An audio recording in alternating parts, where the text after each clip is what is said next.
In this video, we are taking a tour along ghost railways which were once the Dunback and Makareao branches in East Otago, New Zealand.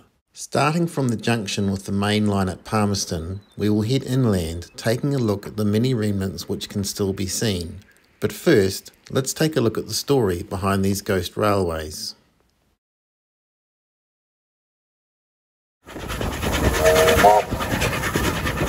In the latter part of the 19th century, a large number of branch railways were constructed in the South Island of New Zealand. The northern parts of Otago were no exception to this. 100 years ago, it was possible to board a train at Waiao Downs in South Canterbury, and then, by changing trains at various junctions, travel by train to Makareao, Napara or Tokarahi in North Otago, or to Dunback in East Otago. Along the way, one might have encountered mainline junctions at Studham, Pukeuri, Wairika, Shag Point and Palmerston, or spotted the remains of an old branch line heading towards Maraki, or possibly paused at inland junctions at Windsor or Inch Valley. All of these branch railways would be abandoned within the following 75 years. In my earlier videos in this series, we have taken tours of 3 of these railways: the Kurau branch, which operated for just over a century, and the Napara and Tokarahi branches, 2 connected lines which served communities inland from Oamaru. In this video, we are taking a tour of the Dunback and Makareao branches, which ran inland from Palmerston in East Otago. Planning for a railway into the Wahimo Valley began in 1873, with estimates prepared for both this and what would become the Napara branch.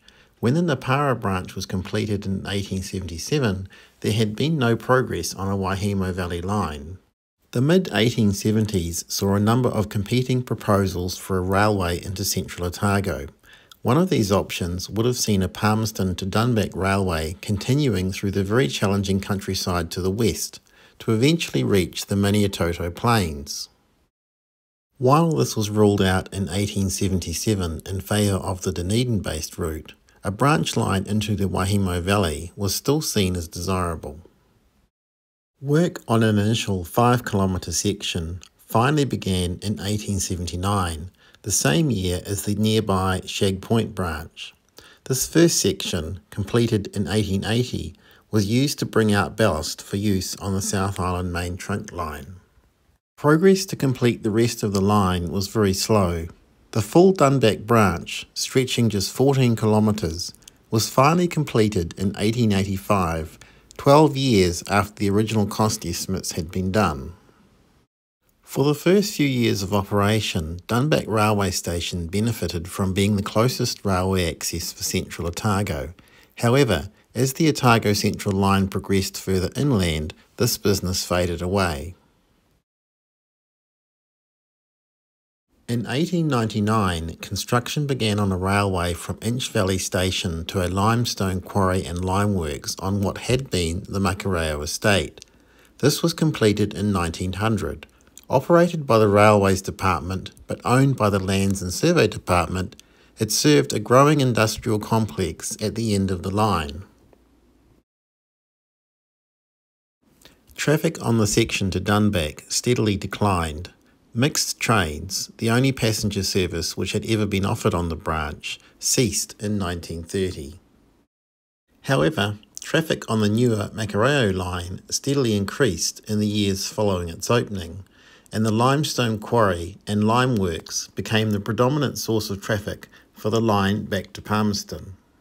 Lime for farm fertiliser was a major part of rail operations in the early years, but in later years the primary source of business became the crushed limestone carried to the cement works at Burnside in Dunedin. The Inch Valley to Dunback section had experienced only light traffic for many years by the time it was closed on the 1st of January 1968.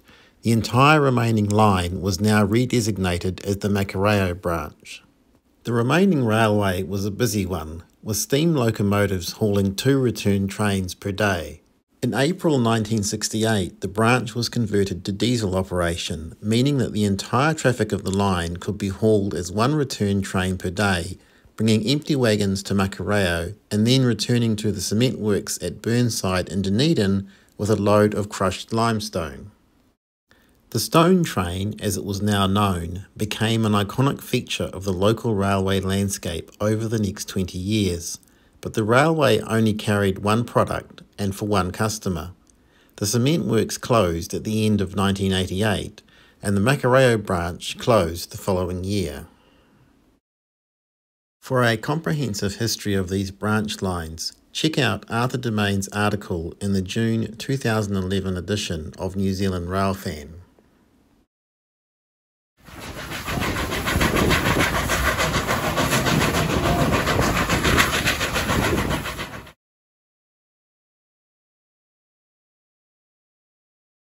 The branch line left the South Island main trunk line a short distance northeast of Palmerston Station, crossing State Highway 1 to initially run parallel to Stour Street.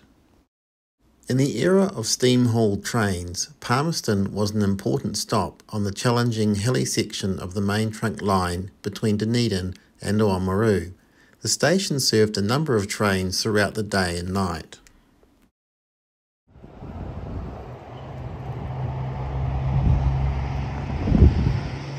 The large American-style water tanks were a prominent feature of the station and a popular subject for photographers in the era of steam locomotives.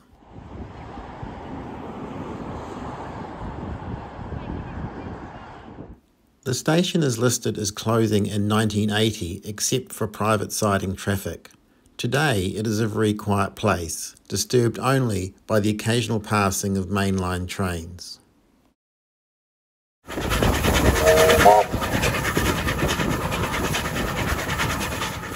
For our Ghost Railway journey, we will use the 1915 timetable and the Tuesday mixed service, departing Palmerston at 8:15 am for the 35-minute journey to Dunback. After crossing State Highway 1, the line followed Stour Street out of the town before heading northwest to cross State Highway 85. The beginning of the branch line is seen here on the right, with only the South Island main trunk line still remaining today.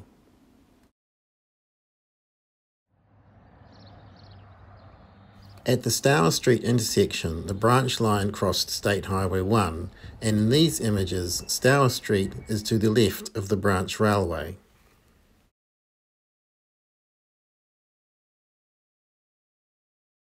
Looking back towards State Highway 1, the route of the railway is still quite apparent.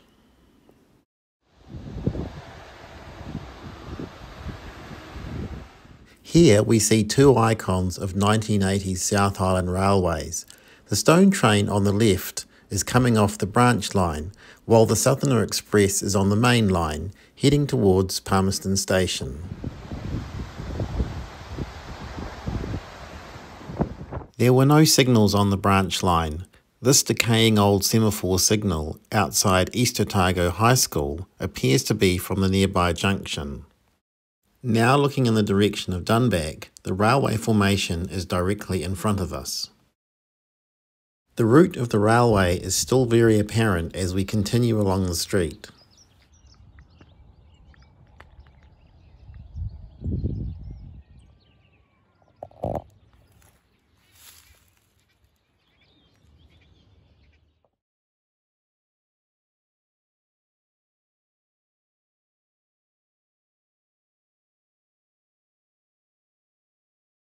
At the end of Stour Street, the line turned northwest towards State Highway 85.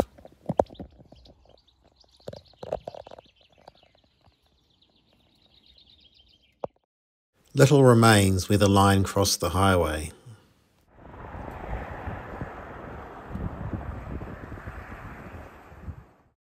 The railway then continued through fields west of the highway before returning to run beside the road as the line reached the first station, Meadowbank.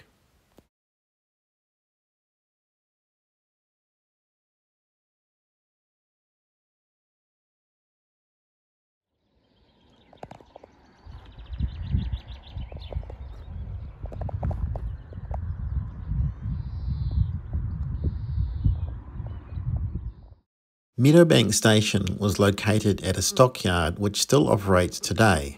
The gravel road running parallel to the main road was the railway alignment. The stock ramp, constructed from old sections of rail, is the most significant remnant of Meadowbank Station.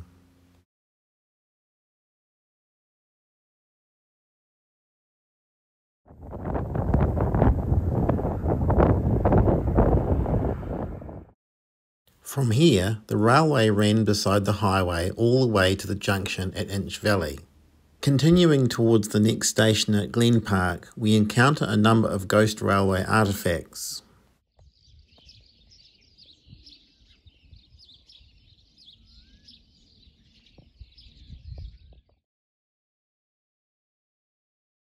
Old railways' gates are easily recognised from their bent sections of rail.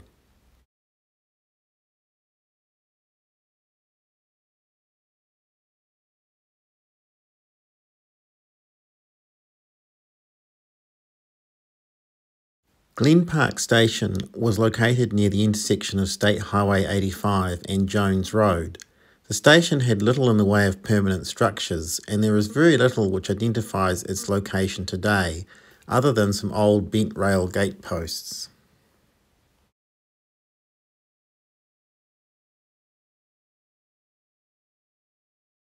The railway then continued towards the junction at Inch Valley Station. At places along this section, construction required cutting into adjacent hillsides, and there were two significant streams to be bridged. The remains of the ghost railway therefore become more prominent along this section.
Inch Valley Station was located just before a bend in the highway, near what was a road to nearby gravel pits.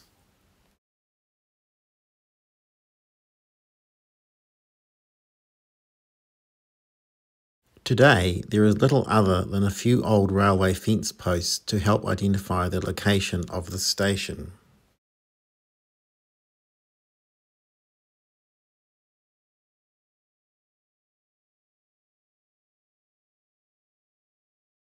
The two lines split at a bend in the highway. The line to Dunback continued on to the left of the highway. This section was abandoned in 1968. The line to the Makareao limeworks crossed the highway and then Maclew Road, heading northeast to cross the Shag River. Here we are looking from Inch Valley Station towards the junction site, although by this time the line to Dunback would have been removed. Looking back towards the junction, the train on the right is heading to Dunback, while the wagons on the left are on the Makareao line.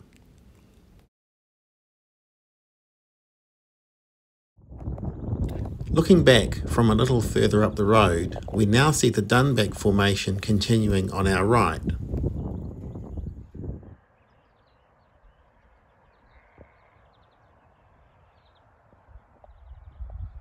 The Makareao line crossed the road and continued through the field on the left.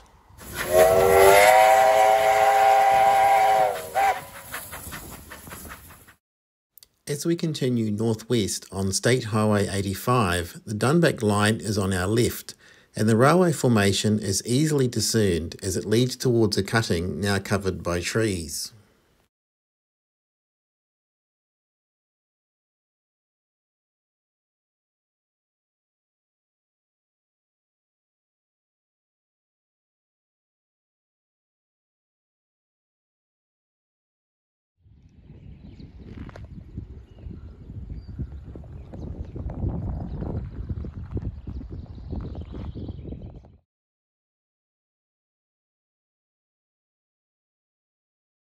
The line then emerges from the cutting to run along the most impressive section of the Ghost Railway. Cut into the limestone hillside, the line now runs well above the level of the road, supported in various sections by walls constructed with blocks of limestone.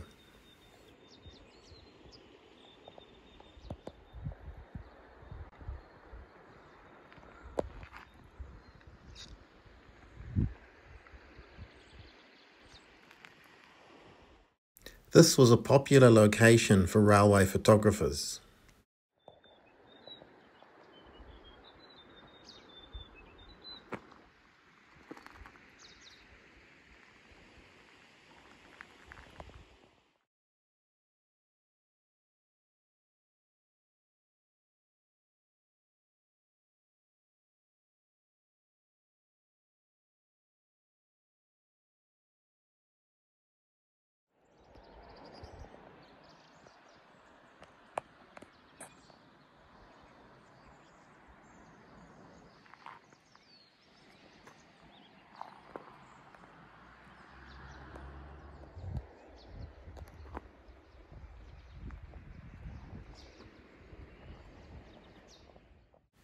The line now descended towards the level of the road, and after passing through a second cutting, emerged to cross the highway just past the rest area on the right.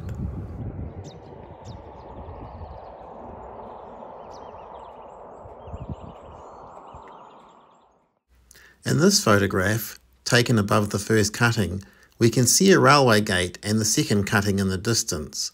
Both of these features still exist, and these, together with some old railway gate posts, help us to identify the location of the level crossing.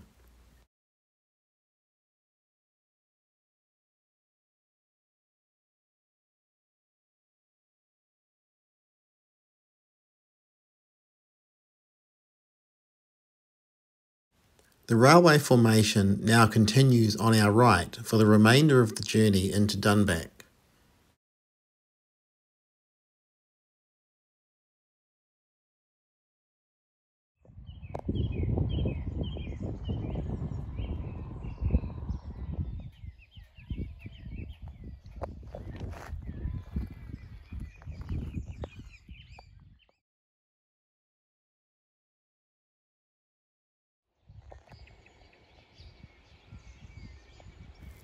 The remains of an impressive railway bridge are kept company by an even more impressive abandoned road bridge. The railway crossed Domain Road and passed through a shallow cutting before entering the station yard at Dunback, in what is now a farm paddock behind the Dunback Inn.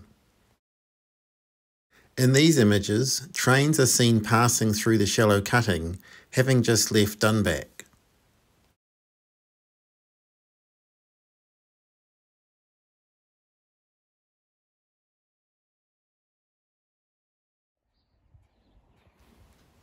Here the railway formation into Dunback runs next to the ploughed field. Very little remains of Dunback station. At roughly the middle of the yard, the tracks narrowed to a single line to cross the small bridge seen here. The bridge abutments still exist and serve as a reference point for determining where the various structures would have been.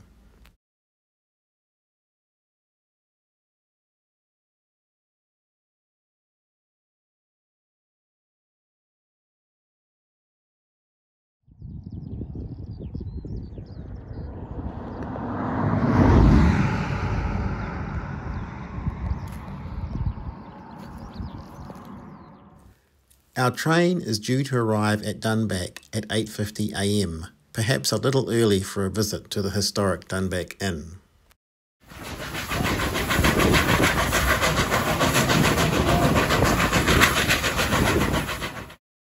Most of the abandoned section to the limeworks is either some distance from public roads or the view is now obscured by forest.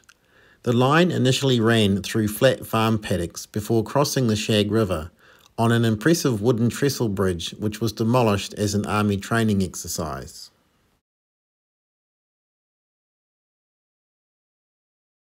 The line then climbed the challenging 1 in 35 grade towards the limeworks. At the Makareao River, it crossed a second wooden trestle bridge before continuing to its terminus at the limeworks.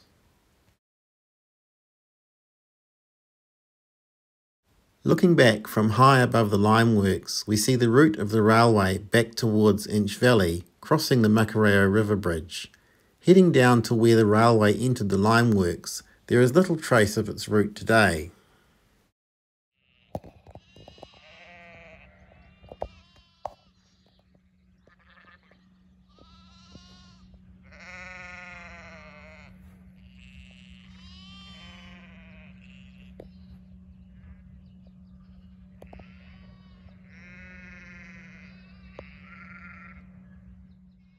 The limeworks still operate, and landmarks can be identified for comparison, but ongoing changes to the site mean that the final section of the former railway becomes harder to discern with the passing of time.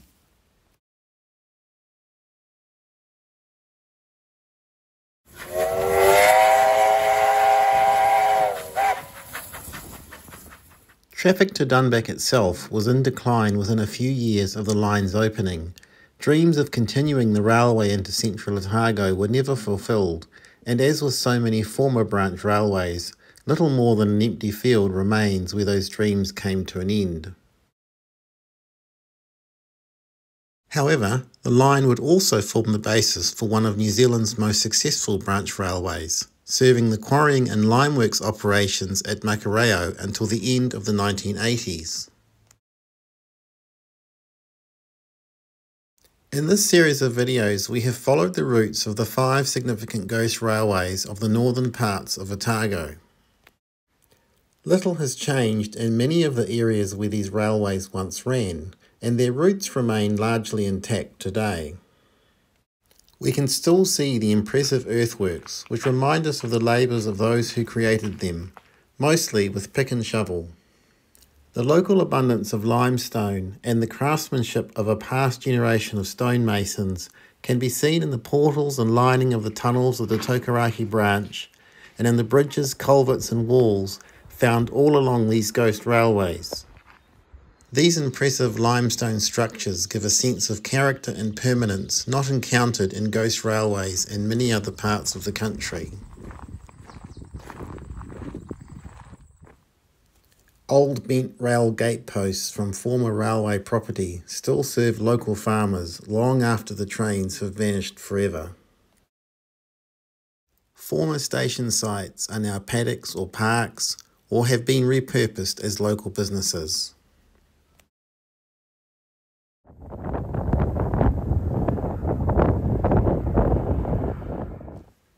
Near old station sites, impressive old stone buildings and other structures remind us of a time when these branch railways played a central role in local communities and businesses.